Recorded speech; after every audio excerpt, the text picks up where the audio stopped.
Ngayon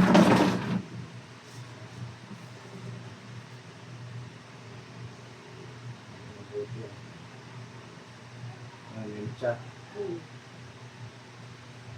Ito. Ito. Panginoon Hesus ng Nazaret, hari ka ng mga hari. Panginoon ka ng mga Panginoon, ikaw si Hesus ng Nazaret. Ng aming Ama at Panginoon ng mga pangyarihan sa silong ng langit at lupa. Nga ikaw ang pinatay at muli nga nabuhay. Narito ang anak ng tao, Ama, sa banal mong pangalan at kapangyarihan. Lahat na dumi at salot sa kanyang katawan ay umalis.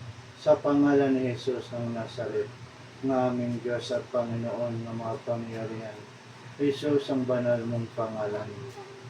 Lahat ng masamang espiritu na nasa kanyang katawan, hinihiling ko amang banal ay magkaroon siya ng kagalingan mula sa banal mong pangalan, na ikaw ang Diyos at Panginoon ng mga pangyarihan sa silong ng langit at lupa.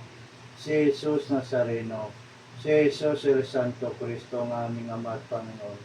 Lahat na dumi, lahat na salot sa kanyang katawan, galing kay demons, galing kay Satan, galing kay Beelzebub, galing kay Caesar at kay Balak, galing sa Diyos-Diyosan, galing Ama sa mangkukulam at mangbabarang. Umalis sa kanyang katawan dahil ito ay anak ng Diyos. Si Jesus Nazareno, si Jesus el Santo Cristo, ang Diyos na buhay, ang Kristong buhay ng mga pangyarihan. Anumang dumi nga nasa kanyang katawan, lahat na kaluluwa at mga hindi nakikita, umalis sa pangalan ni Jesus ng Nazaret, nga siya ang Diyos at Panginoon, nga makapangyarihan. Jesus ang banal mong pangalan. Mula ka, Ama, sa katastasan sa langit, Ama, ikaw ay si Jesus ng Nazaret, nga aming Diyos at Panginoon, nga makapangyarihan. Lahat na espiritu umalis sa kanyang katawan sa pangalan ng Ama, Anak at ng Diyos Espiritu Santo. Amen. Magkaroon ng kagalingan, Ama, sa banal mong pangalan at banal mong kapangyarihan. Jesus ang banal mong pangalan, na ikaw ang Diyos at Panginoon ng mga pangyarihan sa silong ng langit at lupa. Jesus ang banal mong pangalan. Huwag mo pababayaan ang taong ito, Ama. Magkaroon siya ng kagalingan mula sa banal mong katawan, mula sa banal mong liwanag.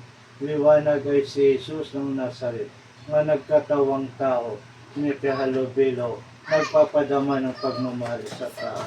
Jesus ang banal mong pangalan.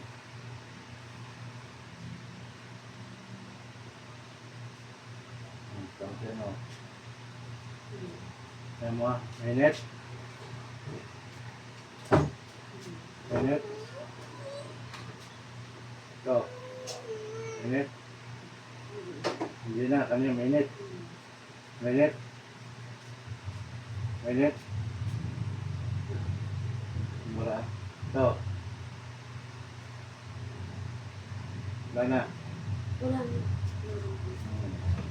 Ito.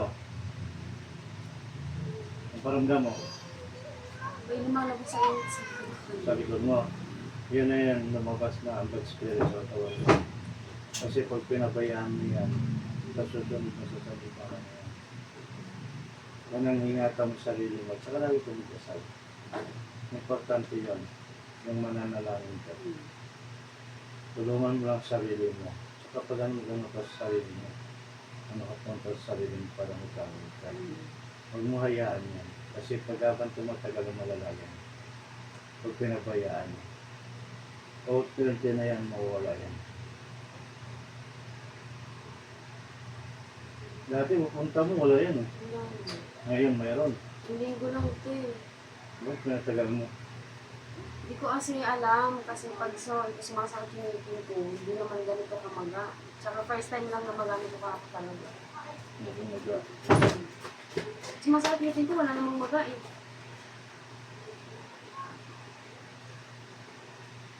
Kita mo yun sa uminit, no? Kanina, minit. Init dito, may dami dito kanina. Ngayon, okay na siya. Magkano paramdam mo? Mm. May pang-spiritual kasi. Nga natin dito.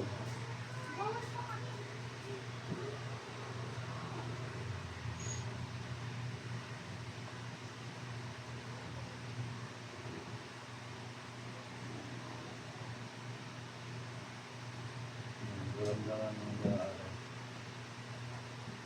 Mahal mo yan. Nagpupos na yan. Kaya mag-graduation pa kami yung dalawa kong anak. Ganito yung mukha ko. Kailan ang graduation na 29 yung grade 6, tapos 30 yung kinder. Malaki ng mga anak mo, mga lalaki. Lalaki grade 4 pa lang. Ang babaeng pangalan. Meron pa ng dalaga. High school na ako. Gusto mo gano'n ka, hanin mo lang. Pag ano mo gano'n ko pag dalaga na gano'n lang hindi nakita. Magkano yan pang-tram ko? Ganun pa rin. Palagi ka magdasal. Simba naman kayo maumisan yung asawa. Eh, puro na lang siguro kayo hanap Sa buhay. bagay, Puro na lang maalaga ng bata. Hindi pag ano, pag linggo, dali na rin simbahan para ang mga bata masanay sa pagsisimba. Para maging malapit sa Diyos. Siyempre kayo magulang, kaya na magdadala. Para maano nyo yung anak mo, masanay. Kasi pag hindi yung sinasanay sa simbahan yan, wala, hindi na magsisimba yan.